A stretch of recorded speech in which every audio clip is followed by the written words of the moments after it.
So our next speaker is Jim Kerr. Jim has practiced architecture in Victoria for over 30 years. He served on the city's advisory design panel and the Victoria Civic Heritage Trust Board, and currently chairs the city's Heritage Advisory Panel. Please join me in welcoming Jim Kerr.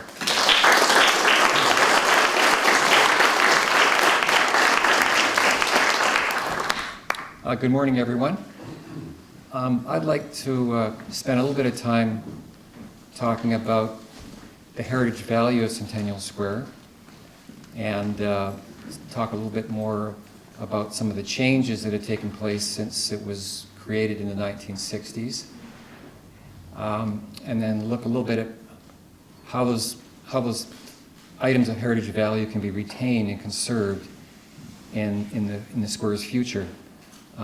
As we look forward to another 60 years or further beyond that. And I think I think there's probably much agreement through in the citizens of Victoria as well as many outsiders that Centennial Square is, along with the Inner Harbour and perhaps Bastion Square, is the preeminent urban space in downtown Victoria. And it has significant heritage value from a number of viewpoints and vantages. And I'm just going to go through more depth what that heritage value means and some of the character-defining elements that contribute to its value, that embody its value, if you will. And one of the sort of frameworks we use often in conservation circles are the standards and guidelines for the conservation of historic places in Canada. This was developed some years ago through Parks Canada, so it's a national standard. We apply it here in Victoria when we consider work or changes to heritage buildings, heritage places. It doesn't just apply to buildings, it can also be landscapes and heritage sites.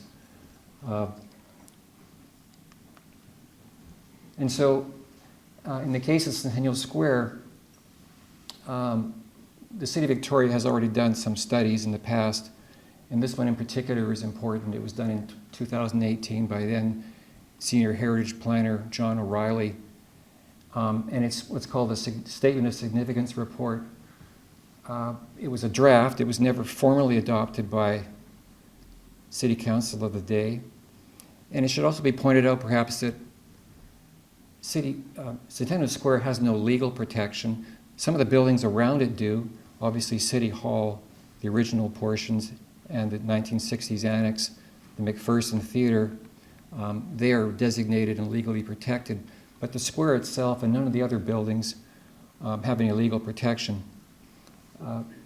So when we're considering heritage value, we look at what are the character-defining elements of the place that embody the values. And those values can be artistic, they can be historic, they can be social, they can be cultural, and they can be symbolic. And I postulate that Centennial Square as an exemplary urban space embodies most, if not all, of those characteristics. So I'm just going to go through what John O'Reilly listed in his 2018 report as being the character-defining elements of the square. And of course, location is always important. In this case, we're at the northeast portion of Old Town, the City of Victoria, along the major artery, Douglas Street, which runs north-south, and Chinatown slightly to the north. And what this says about the location is that it's very central to downtown, and it also is that where the seat of local government exists, both Victoria City Hall in the lower left, and this is a current aerial photograph, and at the upper right, the CRD office headquarters. So it's a seat of government as well as a place for the arts, the McPherson Theatre at the top central portion of the square there. And in the lower right, the parkade addition, as well as the arcade, which faces onto the square, creates its north edge. And you can see in the lower right, there's a residual piece of property with a one-story commercial building on it that is actually not publicly owned, it's privately owned. But in the future could become an opportunity to help reinvigorate Centennial Square. So we've got both old and new buildings surrounding the square. The second point was the views from the public streets surrounding the square into the square. And this is a shot in the early days after the square was built. And you can see how open the presentation is along Douglas Street, which I think is very important. And it's something that perhaps is getting lost these days. The sequoia tree was planted later. It was not part of Clive Justice's original design. It's obviously very efficient at growing it. And it has been a site for Christmas lights. I think it's getting a little bit too big for that now. And also the view blockage into the square has sort of taken place, and something's being lost there, I think. This is the view looking down Broad Street, and if you were at the Bay Center, or sorry, down by a few blocks to the south and looking north on Broad Street, this is the terminal view that you would have. And originally it was intended to be open. That understory or undercroft below the City Council chamber afforded both views and circulation through to the fountain. And as we see it today, it's sort of obviously got sort of a temporary Band-Aid solution for bike parking, which is a great idea. We all need bike parking downtown. We're going to need a lot more of it. But this is what has become of it. From lower Pandora, looking back towards the square, you remember those restaurant pods that were added and seen in some of the earlier images. They were taken down quite a few years ago. In 2009, this is the Spirit Square that was added with native plantings and the totem poles. And again, from the Chinatown corner, from the opposite the Gate of Harmonious Interest, there's views into the square, which weren't always there as well, because the CRD headquarters on the left has created more of an open plaza at that corner with a more direct view into the center of the square and its fountain. The next bits are in terms of character-defining elements, are the radial design of the square, and the use of a water feature is the central focal point. It's interesting, the block that's formed between Pandora, Harold, Douglas, and Government Street is an odd shape, and the buildings are at different angles and relative to each other. But the idea of a central circular form that radiates outward was seen, I think, as a way of resolving and creating a sort of a unified vision in terms of geometric expression for the square itself. And then the use of water, of course, being one of the four key elements of life, helps to animate the square as well. We can see the radial patterns expressed in that sort of, in the banding of bricks, the pavement patterns, the location of brick walls, the steps that lead both, because the whole square has a grade change from one end to the other. The steps are all radial design, or concentric design, I should say. And you can see how the views back to Government Street were opened up with the removal of those restaurant pods. It's over 20 years ago now, I believe. And at nighttime as well, the radial design of the square with the central fountain illuminated. And you can also see here the lights that were, the light standards that were used in the 60s, both in the radial pattern but also in their character. the same design was used along Government Street. So there was this knitting together of the new and the old, just in terms of lighting and other furniture elements. I think I'm repeating what Pamela said, but here we are. Yes, so it's obviously the idea that the fountain was a visually strong, unifying symbol for the square. Again, these are, and from the original design criteria, it must have strong pedestrian attraction at close range and appeal to multiple senses. The three monoliths were a collaboration between Jack Wilkinson and Rod Clack, who was an architect and city planner with the city of Victoria at the time the square was being created.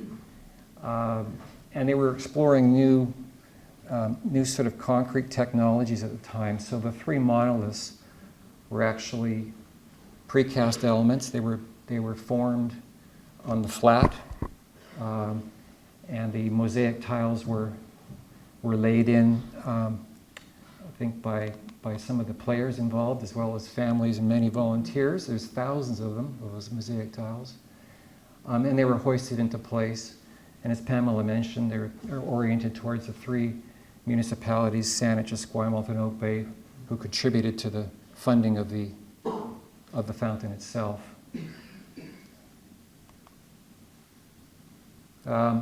You can see it's a bit faint, but you can see the crane and the cables hoisting the first monolith into place in this photograph. I do invite you to look at some of the drawing, the same drawing on the wall, because it's a bit hard to see. But the three themes again that Wilkinson was striving for here, the three sort of fundamental aspects of life. They're shortest of the three panels. There's the physicality of youth capped by the shield of knowledge, and I believe the shield in the end was the same shield that represents the University of Victoria, which was created in 1963. The central one is more about procreation, the mystery and of life. So it's like a womb-like form at the bottom, rising up towards the sun. And then finally, the largest of the three was to refer to the man's sort of continuing struggle between good and evil, using the theme of Saint George and the dragon, and ultimately capped by a sun-like form. And there you can see some of the details. I think that's the dragon on the right getting pushed downward, defeated, and the sun form at the top of the highest monolith on the left. Yeah, so the whole idea about using precast technology became really big in the 1960s, using white cement as opposed to gray cement. And Rod Clack would have did all the detailed drawings for these, some of which are on the walls. The rock formation at the bottom of the monolith was designed to replicate a British Columbia coastline, a beach, if you like. And you can also see the treatment that was added to the tiara, or the precast concrete seating element around the edge of the pool. Originally they were smooth and they were quite ergonomic, so it was comfortable for one person to lie and sit in there. But there were too many hippies back in the 60s apparently, so they decided to add a rough surface. I still sit there sometimes. It's a little bit uncomfortable, but I invite you to try it. These are just detailed drawings showing the shapes and the forms involved. These would have all been created with wooden forms. It's almost like boat building because you're doing it in 3 dimensions. This is before CNC and 3D printers, so it was not easy work, but it was a challenge. And each of these 25 pieces were hoisted into place and then connected with concealed fasteners. And as well, one other item is the character-defining elements, or the lettering that surround the entire fountain and speak to the contribution of the municipalities and the 100 years of Victoria's existence as a city and its prosperity. The use of recycled material, brick material from the original public market and other buildings was a key component of Clive Justice's design. And then the use of indigenous planting. So there's an oak tree this obviously a recent photo. This oak tree is quite large. It would have been one of the ones that was seen in maybe Pamela's earlier slide. But indigenous plantings were big in Clive Justice's mind. Changes to Centennial Square. I'm just going to run through some that have occurred. Obviously, in the most of these have since the 2000s, in the last 20 years. The police station, which still the front facade still faces Harold Street, but in behind it, the new CRD office headquarters, 2005 to 2007. And at the same time, there was a mid-block passage created, which is the Li Mong Kao Way, which affords a beautiful view of the Chinese public school. And of course, looking back and towards Centennial Square provides a visual and physical access. The square at the corner of Government and Herald with its artwork. And the Spirit Square again in 2009. And as part of that, I think a very important step was taken in terms of recognizing the First Nations, the indigenous presence on our lands, and the contribution and continuing presence on our lands. And so the two brothers' poles were carved by Butch Dick and Clarence Dick, Jr., and a pole raising was held at the time. The knot garden, sort of a 16th century, I think, idea in British landscape design to create visual interest. Again, you can see those lamp standards with the hanging baskets, which are now gone. And in its place was the Spirit Square stage, which was an attempt, I think, to provide a space for musicians. I have a couple of musician friends who have played there and said it's not so great. And I think really in terms of architecture, more of a Band-Aid solution, which is not that successful, nor is the space really inviting as a spot where one can sort of sit in small groups comfortably. The newest part of the square, of course, back in '63 was John de Castro's parkade, but also an arcade at the ground level. There's a wonderful drawing on this wall here, which shows the arcade going all the way down to the McPherson Theater. It didn't obviously go that far, but they built this portion of it.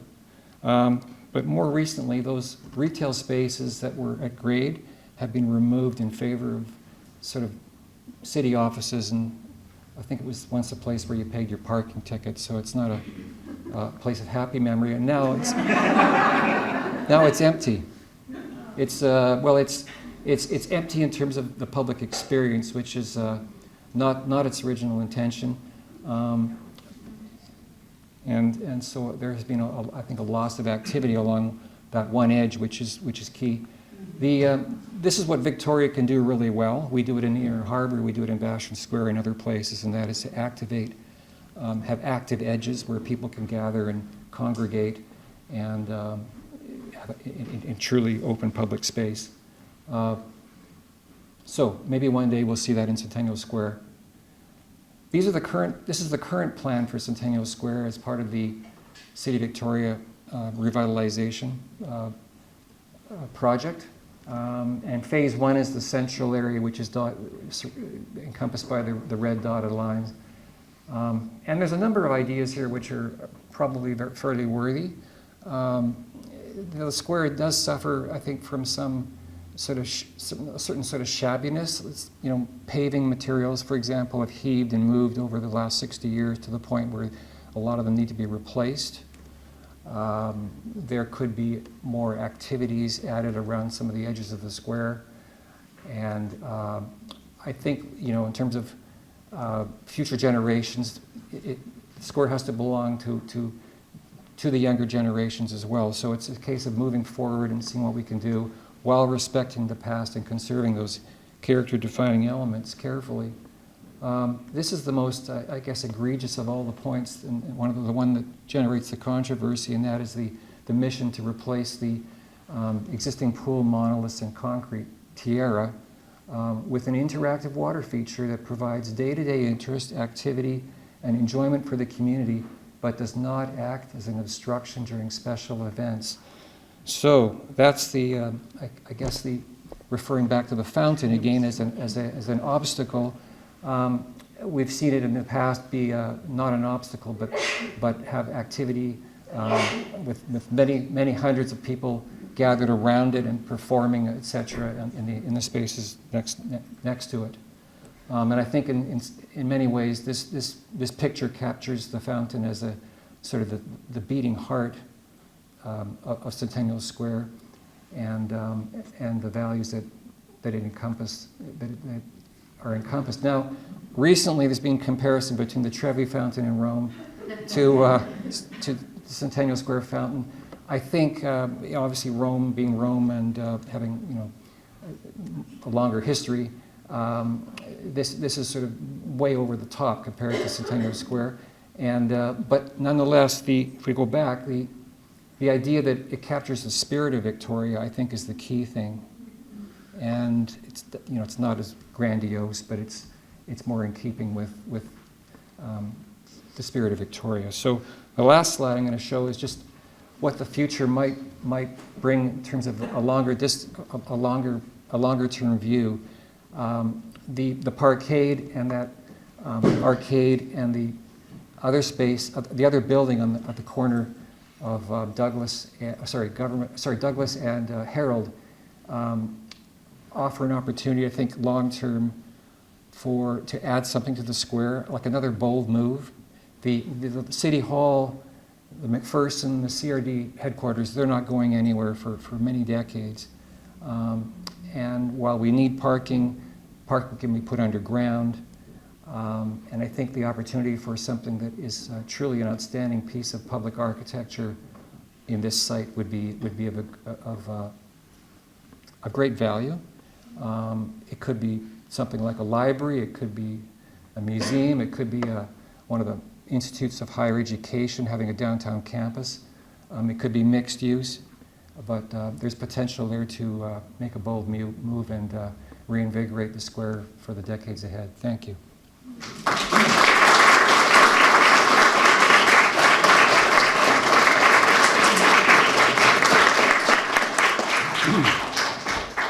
Thanks very much, Jim. That's really interesting, close look at the defining features of the square. Our next speaker is Chris Gower. It's a pleasure to introduce Chris. He's a local architect and urban design planner and a third-generation native of Victoria, whose family's third, fourth, and fifth generations now also live in the city. Chris taught architectural practice and theory at the University of Victoria for many years. He was designated by respected local architect John DeCastri to continue John's architectural practice and is a strong advocate for both historic and contemporary architecture. And I'd just like to add, Chris is an ongoing source of information and inspiration for us here at Wentworth Villa. He's helped us out in a lot of ways, and we're very appreciative for that. So please join me in welcoming Chris Gower.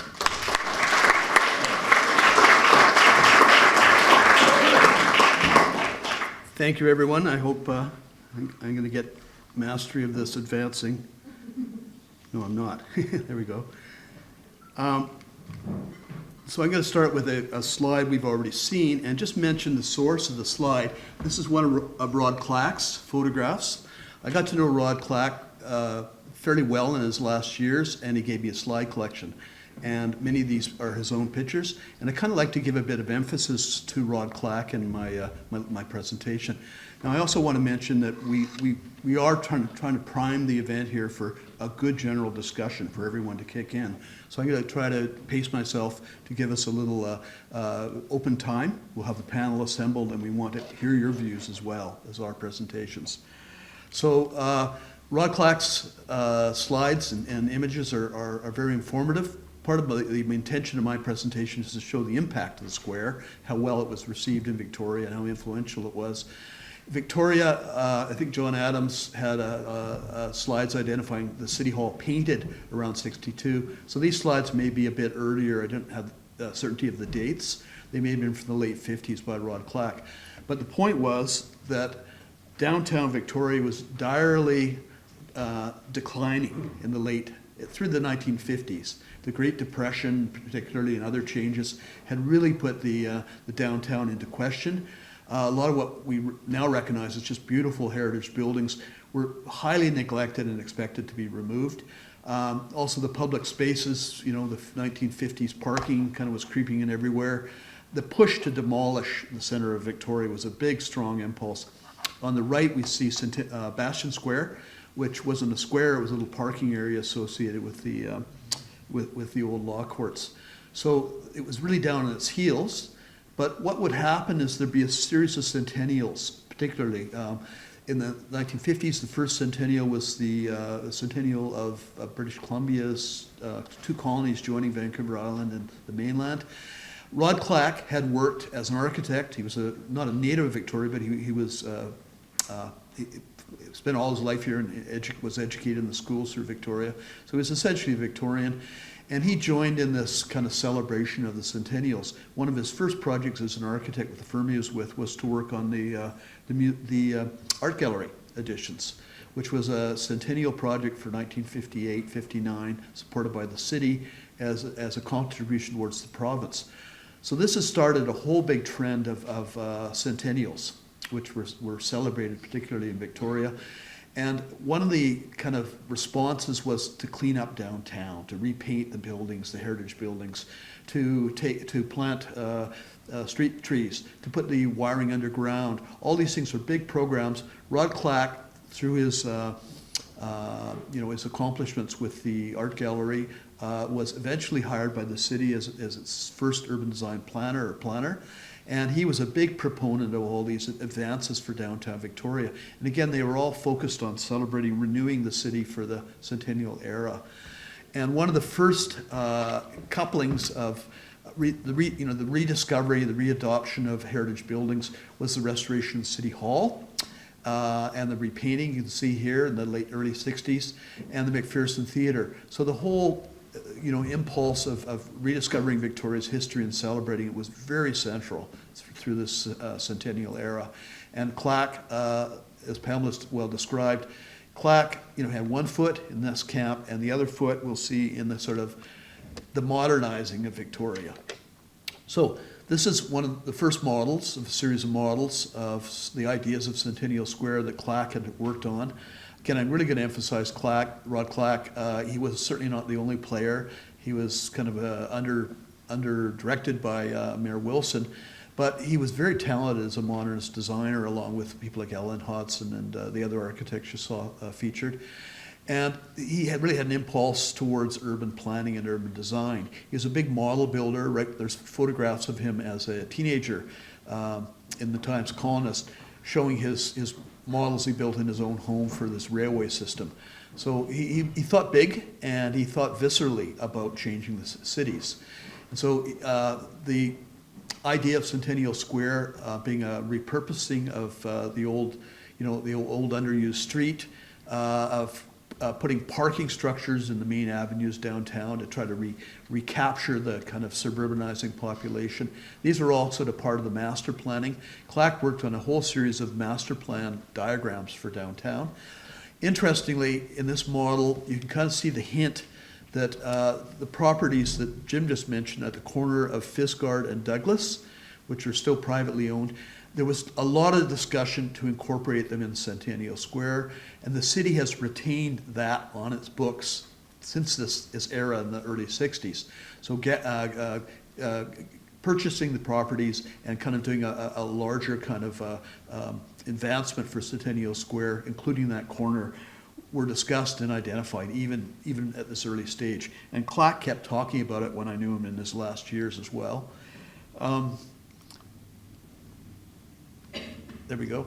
So Clack was, along with this other grouping of people, was very involved in the paint-up schemes, and lots of illustrations of Clacks, studying streetscape buildings. And it was one of the ideas of rehabbing heritage buildings at the time, sort of like San Francisco's Painted Ladies. You paint them up in 1960s colors, and was very successful. And it really gave the public a big rediscovery of downtown Victoria. Also, the series of models that Clack and Alan Hodson did of Centennial Square kept advancing the design. And again, Clack was a terrific model builder and a terrific sort of salesman, supporting Mayor Wilson and basically garnering the public sympathy and enthusiasm for Centennial Square as a big project. Now, there was a sort of partner project, which was the redevelopment of Bastion Square, which was really the old heart of the city. It had the old law courts, the Supreme Law Courts building that's still there. And that building was going to be replaced in the early 60s by the new provincial law courts. And so there was a lot of questions about what would happen to this old center point of the city, and Clack and others got very involved. And this was seen really, I think the idea emerged after Centennial Square's kind of concept, but it quickly was seen as a counterpoint to Centennial Square, that you'd have these two quite distinctive public places, reanimating downtown and anchoring areas, all linked with pedestrianized streets and malls. The idea of pedestrianizing the city was big. So you can see the state of Bastion Square, which was also really run down, was again garnered into this idea of a public plaza. And it was finished just around 67, and its finishing was targeted for the 67 Centennial. You can see a whole bunch of the celebrations for Rod Clack's slides, both just before Bastion Square's program and then at its opening. These were immensely popular projects. Bastion Square was seen as a triumph for the city, and of course it's a historic plaza. Almost, not purely, but largely a historical kind of gathering of reconstituted buildings. And Clack was very instrumental, along with Herb Warren, who was also very interested in the landscaping work that would happen. But the big project was Centennial Square itself, which is easily, I think in my understanding, probably one of the largest civic plaza projects of the mid-century era, in a tiny little city of, I don't know what the population of Victoria would have been then, 50,000, much less, half what it is now. And it was ambitious and large in scale. It really took a good part of, not quite a decade, but half a dozen years to build, and built on top of the street. Interestingly is that a lot of the old drains and so on from the street underneath are still in place. And it's notable for the square itself, the idea of the square, but the diversity of architecture that frames it so sympathetically, both the traditional architecture and the new architecture. It was, as Pamela described well, it was really unique throughout the world to create something that was such a creative and preservative kind of project at the same time. It was visionary. And it was extremely celebrated when it opened. There were a whole series of public events. I think in the upper left-hand side you see W.C. Bennett sort of buried in the image there as part of one of the initial ceremonies. I went as a high school student many times to Centennial Square for various events like band concerts and school gatherings. All this was happening through a series of centennials that were kind of the themes of the time. My father was a high school comrade of Rod Clack's. They both went to Vic High at same years. And they're both in the RCAF during the war. So Dad would take our family down to watch Centennial Square as it developed. And he was very enthusiastic about it. He was a native Victorian. And the pride amongst so many Victorians in the creation of Centennial Square was just overwhelming. And the square was just a triumph. Here's one of the other great events, the square. This is Queen Elizabeth visiting in 1971. And she's been showing the square. I remember reading the paper, interviews with the Queen, extolling Victoria for renewing itself and rebuilding itself, and complimenting the progression of the city. She'd also been here in '59, I think, and the change in the city and the reawakening of the city was profound, and she was very impressed and so said. So here she is again, Queen Elizabeth, with the mayor of the Times, Courtney Haddock, and the crowds of the public in Centennial Square. Centennial Square was just overflowing with enthusiasm and celebration and joy for the city in its opening years. And Victorians loved it. There's nothing you couldn't do in Centennial Square. Fashion shows. Pamela found some of these wonderful images. Here's a fashion show from the mid-'60s, and then there's a rock band gathered for their publicity shots at Centennial Square. There were symphony concerts, every type of event you could imagine. The square was just a whole new stage of theater for the city. And of course, there's the fountain tiara being utilized.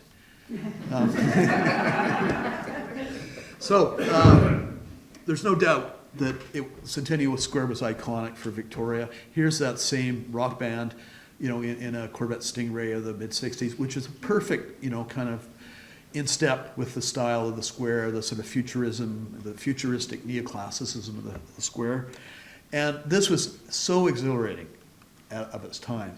And the city would continue for decades using Centennial Square as its primary space, regionally as a primary space. And it had an ongoing program many times through each year, public events of all sorts of scales. And the programming of Centennial Square was one of its popularity and its effectiveness, particularly for the first half of its life. It really could not have been better adopted and used by the city and better maintained. The square, as an urban design planner myself, one of the things that impresses me about the design of the square is how multimodal it is. It functions really well as a place for individual activities. There's all sorts of little nooky kind of crannies you can tuck into throughout the square. So just as when the square is empty, it's still your place when you're there. It works really well on an individual level, but it also works extremely well for different sizes of gatherings. It really accommodates every scale of use quite well and still kind of holds on to its own purposes. The fountain, I think I'm going to say, is as an urban design piece. There's some commentators that say, oh, it's obstructive to the use of the space. I think that's a complete misunderstanding of the value of the fountain. It acts then terrifically to take you through this complex space and spin movement around and kind of move you to all areas of the square and give you an orientation. It really is a fantastic urban design kind of landmark that holds the square together. And it was so intended. It was intended to be a center point. And I think the other factor I'd say about the fountain is that it's representing a symbol of the region of Victoria, of all the core municipalities and all regional Victorians, as well as the city of Victoria. And interestingly, what is the center point? It's not a statue, with figures. It's not a piece of landscaping. It's an aesthetic creation. So the idea that an aesthetic value is really the center point for Greater Victoria is a very elevating, kind of pure and idealistic idea. I think that there's something quite profound about the center point for our whole region being an art piece. I think it's a marvel. And of course the fountain was designed for all times of the year and all times of the day with illumination and the water features. It is much more effective visually than its size warrants. The water features and the illumination, particularly if we need to recover those things, read well from a great distance, and you can see Centennial Square from blocks away in various vantages, and that fountain keeps anchoring your attention, particularly at night when the water feature's on and it was illuminated at its best. It was really a vital kind of hinge point for the whole downtown. Very successful kind of urban design gesture. And I will say, it was also, these are some of Rod Clack's drawings, and again, I want to give Clack very high credit, because he was an applied architect, very skilled with detailed design, and he was the anchoring personality for all the people working on the square. He was he's a good friend of all the other architects in town, well regarded. He worked for John Wade for a period. John talked about him when I was knew John in his office. Rod was definitely well regarded, but he was a terrific architectural detailer. So he detailed the fountain. These are his drawings, and to me it's quite interesting the fountain, it kind of recalls his RCAF kind of background, and the fountain itself is kind of like a propeller almost, you can see in the plan form, spinning around in the middle of the square, kind of like an airplane propeller. But even more notably, the monoliths took on a wing form, like an airplane wing. And Clack's great adult, time of test, was participating in the Second World War. I'm not sure exactly how he served with the RCAF, but he would be present at all the RCAF reunions that my father also went to. And my father would bring his friends from across the country, once they were in Victoria, down to Centennial Square. And I think they didn't consciously describe the monoliths as airplane wings, but there's definitely a post-war kind of celebratory kind of motif that's in there. And it's of their era. And I think that, in a sense, to me, the fountain was kind of the creation of that an accomplishment of that post-war era for those guys coming back to their hometown. However, we know that Centennial Square, through its last half of its time, has begun to become a little neglected and underused. It's definitely got big social challenges. It's got maintenance problems. It's got programming limitations. The degree of programming and public events that used to be so common in the square have much diminished. The city still tries to kind of have good seasonal events, but this, I think, is going to be one of the prospects for Victorians readopting and reevaluating the use of the square, how we bring it fully back to life. It's got all that potential. Now, when I worked as a city planner, and I apologize, I show some of my own images here, but not to promote them myself unduly, but just to show you some of the ideas that we were looking at when I was with the city as an urban design planner. So one of the ideas that I thought was a great idea was to somehow link Centennial Square down to Government Street as the Government Street Mall was extended. Again, that project has been on the books for the city of Victoria for like 50 years, or since the Government Street Mall was built. The intention was to continue extending it as they were able to fund it up to Centennial Square and Chinatown. And they still have that objective. There's projects underway with the city right now. But the idea of linking Centennial Square to Government Street Mall, so the tourist and visitor flow would kind of bring you up to the north end of the city, I think is still a really big prospect that should be incorporated in the planning for the square and for the Government Street Mall. Centennial Square was also built as kind of a counterbalance to the Inner Harbor, a civic plaza rather than the provincial, kind of focus in the Inner Harbor. But it was also to sustain the north end of downtown, which always struggled economically. And so getting a flow of use and of pedestrians up into the north end of downtown, this is still, I think, the great prospect for Centennial Square. And I think linking it to the Government Street Mall is one of the gestures that would be a good idea. You also see an image of a new building. Again, just a conceptual image in the north east corner of Centennial Square. And again, I think it's really important that the city consider buying those properties, as has been discussed. It's been on the order papers for the city for 50 years, so that you could do a supporting building at the north east corner of the square, which could include civic uses like a library. I worked on a planning study for the library with Terry Williams, and the planning study identified out of a multitude of sites. This is the AAA site for a public library, a new public library for the city. You could put other uses in. If you do a city building of some scale, you could include other civic uses like a children's area and lecture halls and so on. Anything to help support the square and bring more kind of cultural life to it, I think would be a good idea. And those properties, I think, are like a prime opportunity for all those things. Again, these are planning diagrams. Planning is always a grand wish and a hope. So we also looked at all sorts of other ideas. My planning manager, Mark Cornell, said, well, what about the Douglas Street face of Centennial Square? And one of the ideas there was there is a bus stop there, but to make a substantial bus arrival position for downtown. and to pull people into Centennial Square. Again, I'm not promoting these as the only answer, but just to show you that these topics are still in play. This concept had an arrival plaza on Douglas Street. It had this arching pergola, which we also call the loggia, with public washrooms on each side, waiting areas, coffee shop, an outdoor waiting area, and then passageways into the square.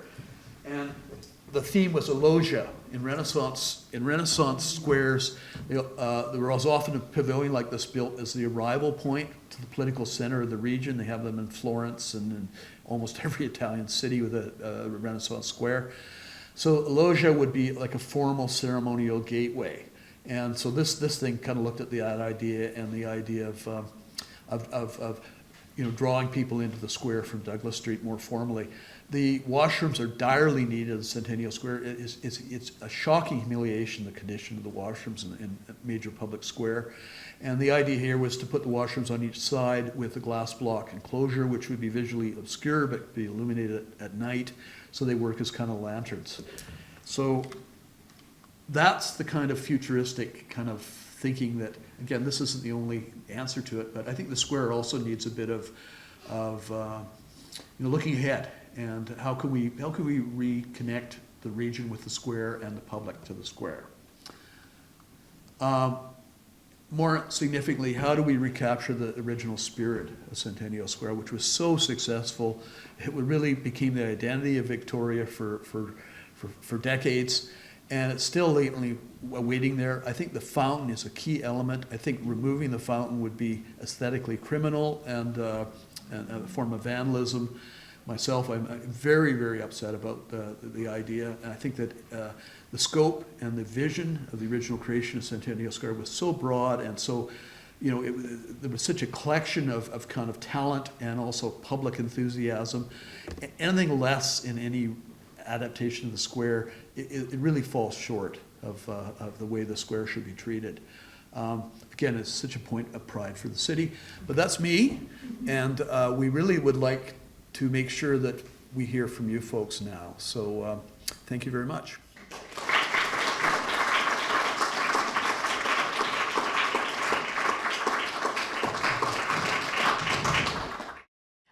I just have a question, and this is not to anybody in particular because I'm not sure.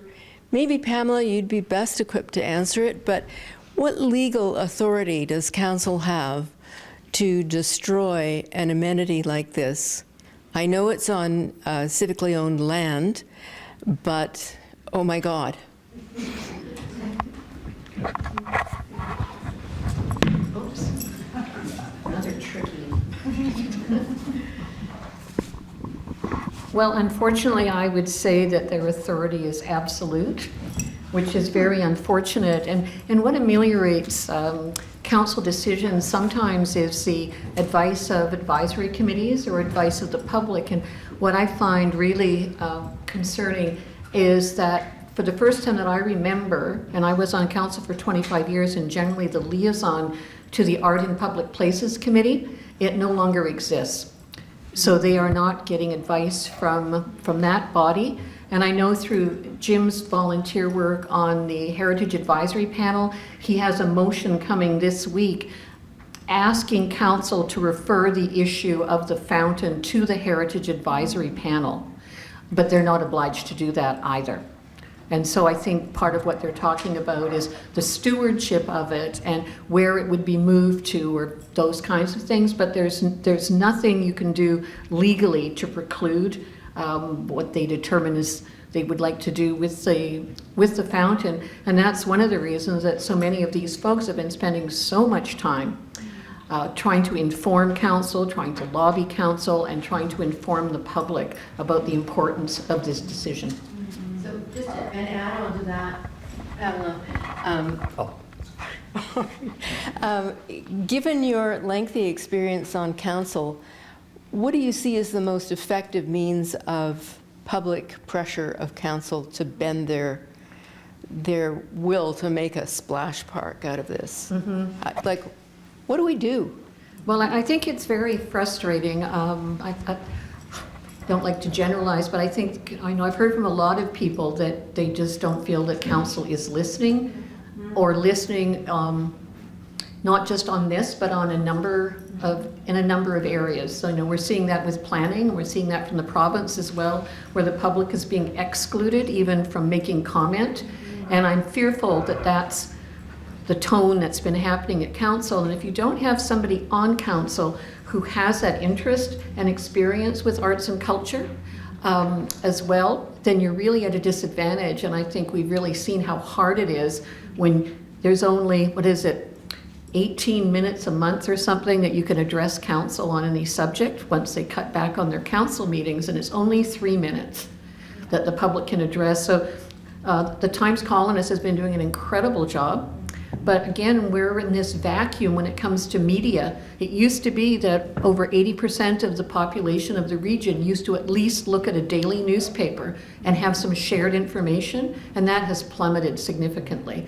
So even just getting the word out is really difficult. So writing to council, you can address council, you can write letters to the editor, but what we need are receptive ears and eyes on council, and you need people to really care. I have a feeling that some members of council, they're not really putting a lot of interest into this, like it's not really a big deal. And what we've tried to show with these presentations of how important it is and how significant it is, but it's very hard, but you just have, those are the only avenues we have to try to inform their decision making.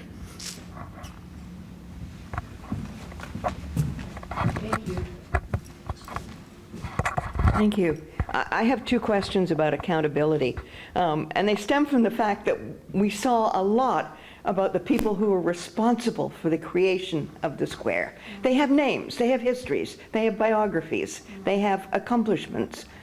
So I have two questions. One is probably a quick one. How did the committee you referred to, that you were the liaison to, come to be abolished? And the second one is, we keep talking about council. Where did the idea come from to replace this fountain with a splash pool? Well, with the committees, it is the purview of council to make the appointments, and that's a regular process. It goes through like clockwork, and the appointments are made in camera because you're dealing with members of the public, and council makes the determination about who should sit on those committees. And I was very concerned when those committees' terms came due last June. The city advertised for the Heritage Advisory Panel and for the Advisory Design Panel. There was no mention of the Art and Public Places Committee, and then they didn't make the appointments until October. And so we lost all of that time in terms of getting the advisory bodies in place to at least provide them with some advice. I would say based on media coverage and conversations I've had, depending who you talk to on council, they say no decisions have been made. But when you look at that plan and that language, that looks like a lot of decisions have been made. Plus, and Ken Johnson is here with us this afternoon, he made a wonderful presentation to council based on what the process was supposed to be, what the public consultation was supposed to be, and pointed out what had not happened one step after another. And you would have thought that would have got some attention, saying in terms of accountability, we better deal with this. Well, no, that hasn't happened. And so that's where we sort of sit in this vacuum of not having the Art and Public Places Committee to deal with it, and then the accountability. I mean, I don't know, naming names, who's been most public about wanting downtown to be family friendly and thinking that the splash park will bring families downtown. It's a councillor named Matt Dell, and he's the liaison to the heritage committees, and I've been talking to him quite a lot and trying to inform him about things, and he's a lovely guy. But this notion that a splash park is going to bring families downtown just makes no sense. Plus, you're forgetting what is the overall role of the civic square and what it should be. So, as I said, it's very hard to get information through, but all you can do is just keep trying. I'll say something on this too. I worked at the city as senior planner and design for about 8 or 9 years, primarily on the downtown core area plan, and eventually on the OCP of that time, and worked with all the other departments. There was no discussion about removing the Centennial Fountain. There was discussions I've shown about how can the square evolve over time looking ahead. which was our, our assignment. But I didn't ever hear, this is up to about 2015, 16, never heard any proposals to remove the fountain. So this is a recent, I guess relatively recent impulse, and a misjudged one. Yes.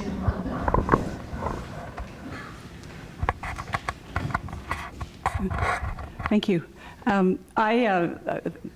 My question is along similar lines, but I first wanted to say thank you so much to the organizers and to the group who is mobilizing, and to all of your vision.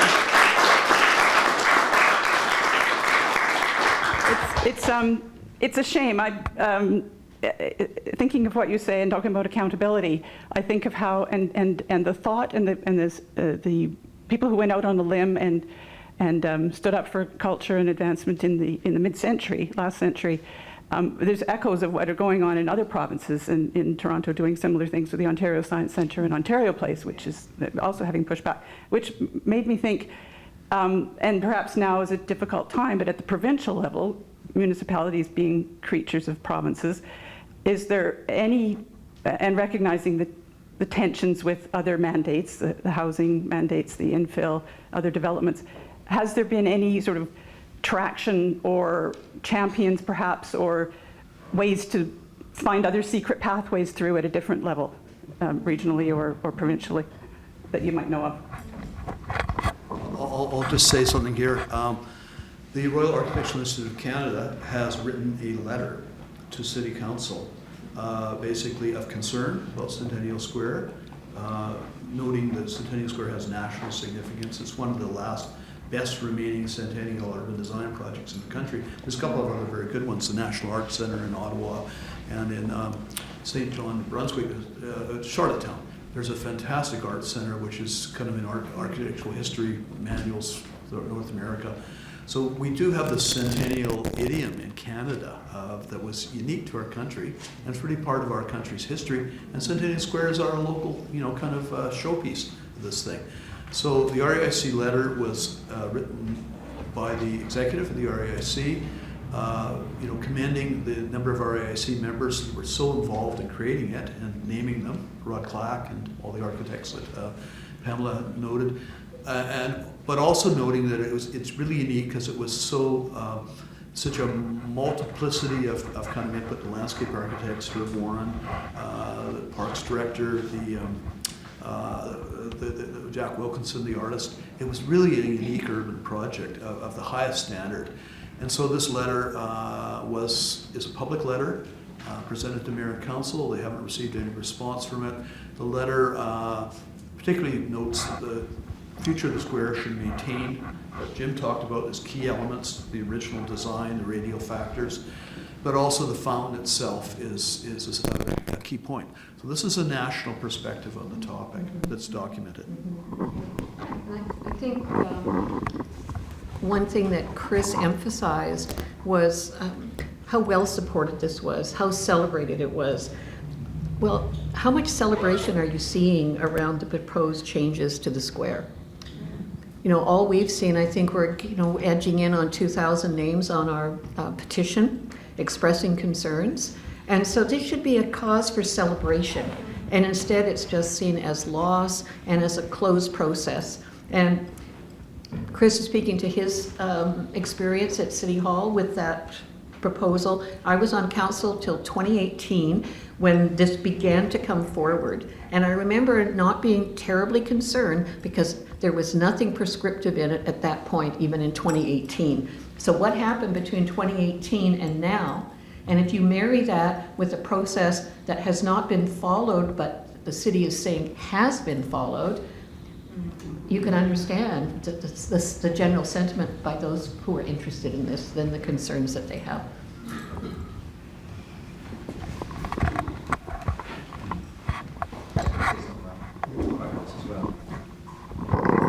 I'm not sure if it's addressing your question exactly, but one of the reasons that Centennial Square actually got underway when it did, certainly the visionary ideas of Mayor Wilson and the architects that were involved, but the federal government also had a large sum of money available to cities like Winnipeg, Toronto, and so on. That's why we have a new Toronto City Hall and Nathan Phillips Square, because urban blight was right across the country. And I mentioned the quote that I gave from one of the UBC professors, that downtown Victoria, Chinatown specifically, was a slum. But it wasn't the only one. And so the entire north end of downtown, along Blanchard Street, north of the arena, was also cleared using federal money. And that was the panacea at the time, just clear it out and rebuild. And so the Centennial Square was partly primed by the fact that there was federal money available for clearance. And I think, I'm not sure if large sums of federal money are available for renewal of those sorts of things now, but that certainly got it going at the time. So you're asking about the levels of government, federal or provincial. Certainly Centennial Square did happen because of federal funding. And NHC got money in the last few years for a major redevelopment, federal money. I mean, they had to raise private money, but they got a lot of federal money. So we're in kind of mixed times of fiscal concerns, and uncertainties. The case to refurbish Centennial Square is so much more economical than to tear it out and redo it. Refashioning the fountain, the city had a consultant report by Stantec just to restore it with the lighting and a bit of concrete work, the fountains themselves. $180,000. I mean, very, very negligible. The tiara itself, which again is one of the things that they're really challenging. The tiara itself could be restored. Ken Johnson has talked about the idea of removing the rough kind of parging that went on, and that may be quite feasible. Again, economical. So all this could be penny wise rather than pound foolish. The more important things to revive the Centennial Square isn't cannibalizing the center of the square. It's to have a look at this. Jim was saying at the edges of the square and animating them, particularly the north side of the square. That's where the city really could invest time and money well, reanimating the arcade. I think there's really interesting architectural elements in the mid-century designs around the square as well. So I showed a kind of replacement building to the parkade on the north side of the square. I'd love to see, that will happen. The parkade is very dated and seismically kind of questionable, but I'd love to see some references to the original mid-century De Castri qualities of it. Maybe the arcade's retained. It definitely needs a new restaurant, but that's where money should be invested. Not in it is so, I don't know quite what the best expression is. It is so injudicious to be spending all that money and getting nowhere. It's really unwise. Hi there, I've got a question. So perhaps this is because I'm not as familiar with this as I'd like to be, but there seems to be, there was 3 elephants in the room until just a second ago, Chris, you said the word restaurant, which I was waiting for. A couple things I'm thinking about is, first, I didn't hear anyone reference the water park in Uptown, which I think is worthy of discussion, seeing as that's reasonably probably one of the influences in suggesting it in Victoria. It is quite popular with families, and I think it's reasonable that one might suggest that something with children in a space where there is some loitering and concerns with, now of course last week it's going to be illegal for drug use in public again, but there are concerns such as that. So mentioning the water park in Uptown seems like something that would maybe be beneficial for a discussion on this topic. The other thing is restaurants, which, yeah, I think from a younger person's perspective, I'd love there to be a fine dining opportunity in that area, because I don't want to really take my friends down there and point at this centerpiece that I think is beautiful, but I don't have any reason to suggest that they go spend their time in a place that's not really appealing in ways if they're not already engaged in architecture or design or something like that. So restaurants was the other big thing. And of course now I've forgotten the third one. Yeah, I was surprised to hear that. I think it was, I'm looking at the names here. So Chris and Jim, you both got very close to mentioning restaurants, but you kept it at that civil level, which I respect, I understand. Is there something I'm missing? Is it just because it's the civic square, we're trying to emphasize the civicness of it? Because I think the easiest answer to this might be a restaurant. Thank you for your time. So there are 3 points. The first was regarding the splash park. So in fact, I didn't know this until this morning, but in front of that spirit stage, they actually did put in some water jets in what used to be the knot garden, that sunken area. And for some reason, they got turned off not long after they got put in, so it didn't work out. But you know, in terms of location, that's not a bad spot to put it. Like when you think, the square is actually quite large, physically, like dimensionally. And you know, you don't need to put a splash park where the fountain is. There's other spots towards Douglas Street or in that, what was the knot garden. And so I'm curious as to know why that failed and why that idea is being resurrected now at a much greater expense. So that's the comment about restaurants. I'm all in. I mean, when I was talking about a project on that quadrant for redevelopment, I would include commercial or some activity generating stuff at grade. It has to be done. So, you know, even a library can have a coffee bar. It could have space that includes restaurants that spill out onto the terrace. It doesn't have to exclusively be a library, which it needs to have those other activities to support and get people to stop in the square. Right now, the square is great for moving through, but how many people actually stop in the square and enjoy it? A few on a sunny day. In the winter, not so much, but let's make it habitable and usable and occupiable 12 months of the year. So yes, that grade level, the grade level uses that get put in on the north side of the square are absolutely key. And I've forgotten your third point. I forgot the third. But that's all right. And I want to say also the sunlight, because it's on the north side, and you've got the limit with the other properties. It's a place to have it. Could I just add something on the topic of splash park? I think a splash park would be great. And there's one in Beacon Hill Park, there's one up at Uptown. I'm sure a splash park somewhere downtown would be fine. Why put it where the fountain is? But when we're talking about Centennial Square as a whole, there's a new part of it, the CRD Square, and that is the corner opposite the Gate of Harmonious Interest. When that was designed about 15 years ago, and Charles Kirolf, the architect who was one of the ones involved in the CRD building, was asked to create that plaza. And he didn't want to see this big barren space. And so what did he choose to put in the middle as a focal point that would stop people and allow them to play, but a water feature? And it's not working right now. It hasn't been in operation now for a couple of years. It's called the Bright Pearl. I don't know how many of you have seen it. It was named the Bright Pearl because it was next to Chinatown, and many of the original inhabitants who came here from China were from the Pearl River Delta. But it also looks like an enormous pearl, big stainless steel globe, and it's supposed to float on a bed of water. And the idea originally came from Disneyland, where there was a big globe, and the architect's kids were playing with it. He couldn't get them to stop. And so he put in a slightly smaller version in stainless steel. And I do a lot of tours in Chinatown, a lot of school tours, and we start our tours there. And getting the kids away from that feature, it's wonderful to see them, and it's exactly what was planned. And so the thing is supposed to spin around on a bed of water, and everyone gets wet and everybody laughs. The water gets drained away in the winter, and for the last 2 years hasn't been put back. Now, I'm not sure if there's a drainage issue or something else, but there already is a splash feature, a water feature in the square.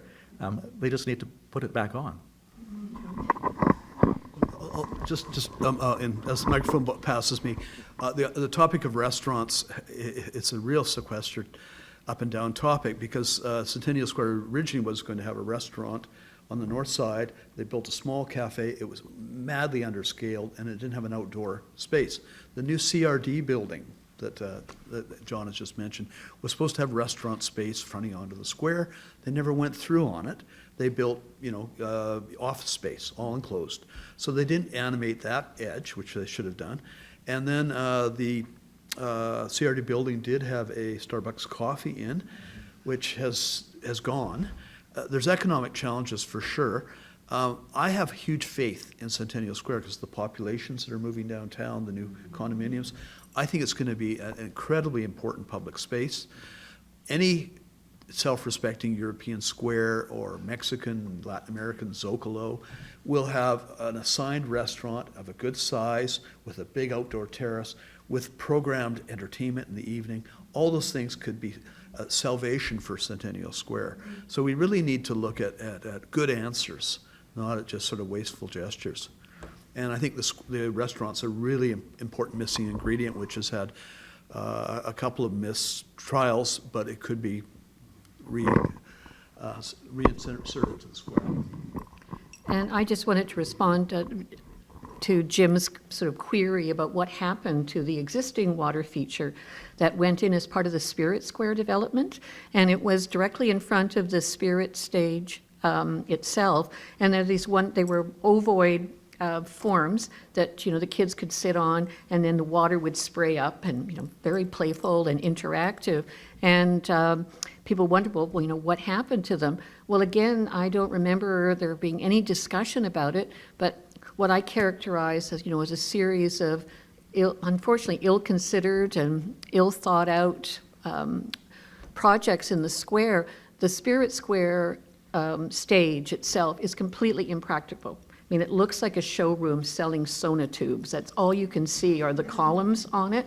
So there's not enough room for the performers. So staff, trying to animate the square, took out the water feature, and they now have a portable stage that extends the existing non-functional stage, which covers over where that area would have been. So again, when I look at what's happening there, it's the piecemeal approach to it, the lack of an overall vision. And when you go through the list of the interventions that have happened to the square over time, really none of them have been major successes. And I think it's because they've all been done in isolation. So that's what happened to that water feature. It was there, and then it was gone. So John Adams is just leaving, and the role of history. John is a stalwart, kind of the primary conduit for history in the city, and he worked with Ainsley Helmicken, was the city's archivist for years. But Victoria has this strong-rooted history, which is so elaborate and illustrious, and we've added to it in the mid-century. And how we can be trivial about our history is just dumbfounding to me. I wanted to thank John as he was leaving. The other factor is, though, the future. We need, to help propel the best judgments in Centennial Square, we need a broad kind of public discussion, and that's you folks.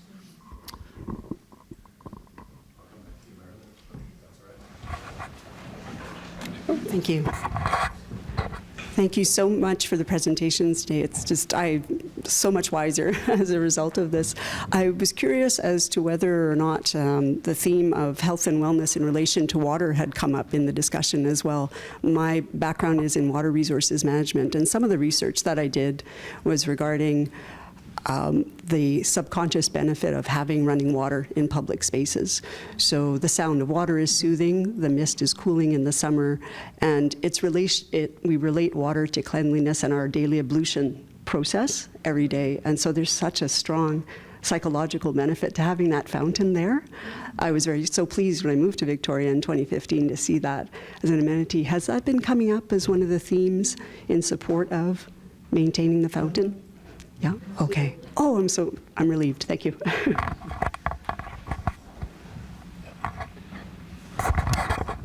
I was just wondering, is there anybody from the city here? That's my question exactly. Are they required to be here? Everybody should be here. They should be here. Yeah? No? They were all invited, They were all invited? Wow. Oh, I understand, yeah. Yeah. council staff, everybody. Okay. I mean, one of the things that occurs to me, and Pam, I'm sure, and Chris, you could answer this, is that, as a developer architect in my history, we constantly would run into municipalities that overstep their authorities. They go a little too far, and quick letter from John Alexander, and they all straightened out, and away they go. But you were mentioning that was this process. There is a process of these references to these, for these inputs along the way, which hasn't been carried, and you thought when this was brought to their attention something might happen, and it didn't. Now, is there anything in that sort of process that says, you guys better watch out, otherwise you're going to get wrapped on this one, The city advisory committees, and it's interesting to see the trajectory when I first got involved with council issues within Mayor David Turner. And there were a lot of advisory committees because it was all about engaging with the public. And then he began to be called Mayor Moonbeam because he had, all of these committees and was talking to the public. And then the next mayor was nervous about, oh, can you have too many advisory committees? But it's really gone to an extreme now. But the thing is that they are all voluntary on the part of the jurisdiction. There is no legislative requirement for them. So they could do away with all of them. They did away with the Advisory Planning Commission. And I tried for years to get it back because it was so useful, but it is at the discretion of council. And even with the artwork, we have sort of gone the John Alexander route, like if you're going to tamper with somebody's original art, and we really couldn't find a direction to go in that way as well. And so when you find that you are relegated to appealing to the wisdom and integrity of public decision makers, and how do you communicate with them? I just found it so frustrating that if you send an email to council, for many of them, unfortunately, you get a response saying, thank you for your message, but due to the volume, unlikely I can respond. And now they're limiting how many times you can go and speak to council. At one point, the mayor suggested that individuals should only be able to speak the same individual once every 3 months. And so it's like, I don't even know, have you read what I've sent? Have you heard what I've sent? And that's the frustration I'm feeling. And my background was that you build community with community. And I just don't understand from the province down right now. It's this isolationist, we know better. And such important decisions are being made without the input of the public. Ken was going to have an offering. Hi, I'm Ken Johnson. The question was asked, how did we get here where they want to put a water play area into the square? In 2017, the question of revitalization, and I use that term, of Centennial Square was brought up by planning to council, and they had some public engagement sessions in the square in 2017 and 18. And I attended one of them. It was the usual thing. They got the whiteboards up and you write things down and put Post-its up and put your opinions there. And the planning people were there and we all discussed what was going to come to the square. And food was discussed and more chairs discussed. The replacement of Centennial Fountain was not until, subsequent to the actual public involvement, someone brought a group of school children in to give their opinion of Centennial Square. And 2 or 3 of them thought it would make a nice place to play in the water, understandably. And from that, someone in planning latched onto that and said, let's put in a water play feature. And that's where we got to where we are today. There have been many changes over the years to Centennial Square, and I spoke of them this past Thursday in my 3-month occasion for 3 minutes to the city council that, we've done things in Centennial Square. We took out the knot garden, the restaurant's gone. We had orcas in the square. The city paid $55,000 to bring in orcas so the children could play. They're gone. They're in storage. The ping pong table was there last year, $5,000 for that. It's gone. They put in the chess tables, but nobody comes to play chess. Actually, it's a great place to sell things. You want to buy something cheap? Those chess tables are the place to go. So right now they've brought more chairs in. They have actually helped. There are people there in the late afternoons enjoying the square. But the taking out of the fountain's not going to work. I pointed out to council on Thursday past that if you put in a children's water play area, it's going to be used on a nice, warm summer weekend. Children would come on a Saturday and Sunday. And parking's a little easier downtown.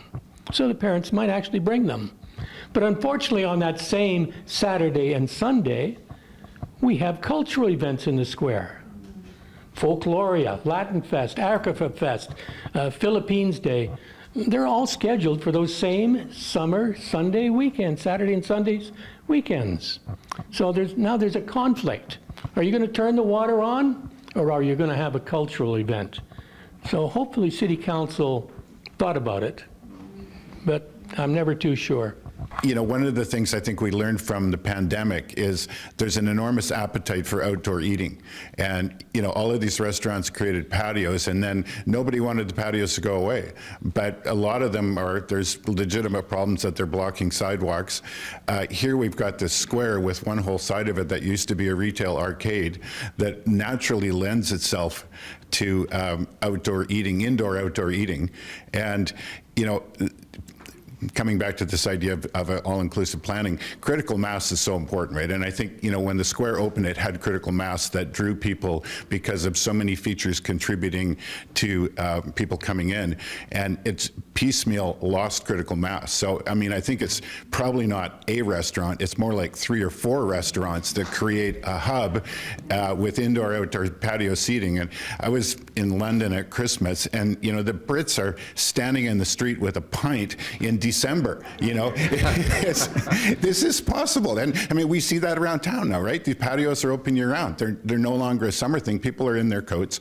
Anyways, and on the splash park, you know, I had kids, have kids. We had the splash park, you know, stage in there growing up. And, you know, you get a soaking wet kid in a wet bathing suit with their wet clothes, and you got to get them home. And, you know, how is that going to work? You know, I mean, you know, splash parks are great, but you got to look at the logistics of bringing kids in, getting them soaking wet, getting them home again. I just don't see that. I think we already know it doesn't work well in Centennial Square. Playing with the beautiful sculpture is perfect because they get moist but not soaked, right? But running, anyways, enough. Thank you.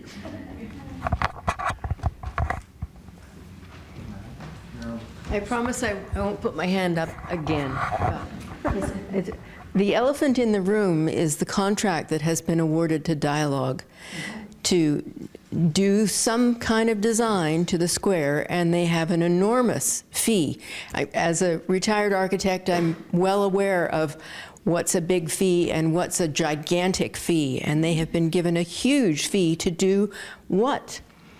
I would like to know, does anybody have any access to the brief that Dialogue has been given, and what time frame are they expected to undertake their efforts? Dialogue is not the word here. Yeah, I know, but it's not the circumstance. So a number of us went to there was an open meeting downtown in Centennial Square when they were releasing the city's call for proposals. And so out of curiosity, a couple of us went to that to hear what the call for proposals would be and to ask questions. And we were told that essentially the program for the project had already been established, which was to remove the fountain. It was in writing, and replace it with a children's water feature, and to change that whole central section of the square with revisions to the paving and some kind of more open gathering space. So that was all written in, and we were told that those decisions had been made, and that the consultant hired was going to be a executing consultant to do the construction drawings and administer that project. So the whole idea of any design and dialogue and consultation was entirely not part of the prospect. And we were also told that the approval of their proposals would be done in-house through city staff and through city council without, you know, without obligation of public reviews. I could not believe what I was hearing. I've worked on a lot of urban planning projects and studied the history of urban planning, and for sure, you know, nothing's easy. But generally, I would say the best projects that stand the test of time are worried at from every direction, and they're given more wisdom and more effectiveness in their resolution when good questions are asked, and when there's a process of informed discussion and give and take. In my own work, I never start with the idea of design being concluded. I say, well, it's the end of the process that the design is accomplished. It's not, you don't start with that, and you deal with all the needs and influences, and you learn as you go. And that's how you get good, satisfactory design that serves all purposes. So for something so profound as this, not to have that process of input and critique and second guessing and adjustments, I mean, I just am completely dumbfounded because it's so unwise. So you think the design work is done? We don't know. No. But if you talk to, depending on which member of council that you talk to, they will say, no decision has been made. And so how can you, when the contract's been let, it's that specific, it's what, $765,000, I think. So either you don't know what's going on, or you do and you're not being candid about it. I just don't know, and that's what we've been up against, because they'll say, oh, no, don't worry, no decisions have been made, but it seems clear that it's well beyond that. This is why, informed public discussion is important, because it can qualify what seems to be fait accompli. It can qualify the process and say, no, there's got to be an open, ongoing public exchange with evolution of the project and good critiques. So this kind of meeting is an opportunity to insist on that, I think. I'd also like to say that from what I understand, two things. The original initiative for the project, 2017, 2018, did include a lot of public input and workshops. Ken attended one. I've read, just last week I read all 482 comments that were posted online and recorded. And the vast majority of people, when they spoke about the fountain, said keep it. It's important to keep it. Only a handful of people said not to. So, public consultation is one thing, but I guess in the end, it's who you listen to and who you ignore, right? The other thing is, notwithstanding the large fee that Dialogue is getting, they were invited to this session today, by the way. The cost of construction for this phase one is $7.5 to $10 million, so we're told. I think the only way this is going to stop, perhaps, is just through a budgetary initiative, like our blowback. I mean, this is not the time to be spending $7.5 to $10 million on Centennial Square without looking at the big picture. And so I don't think a lot of people are going to, there's not going to be a lot of public buy-in with this. It doesn't appear in the current budget, I don't believe, so it's been kicked down the road a little bit. But when it does come back as an actual expenditure, $7.5 to $10 million is going to be seriously questioned.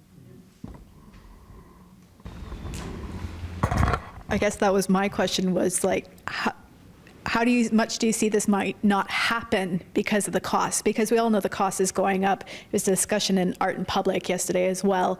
Like, is it just more likely, we need to fight, obviously, but that it might not go ahead because it's just going to be too expensive against some of these piecemeal things that have been happening in the past? Yeah, well, as Chris mentioned, the cost of restoring the fountain, was a few years ago was estimated at under $200,000. So even if it was doubled to restore the fountain to its glory, there's a question of, do you restore pavement and other elements of the square at the same time?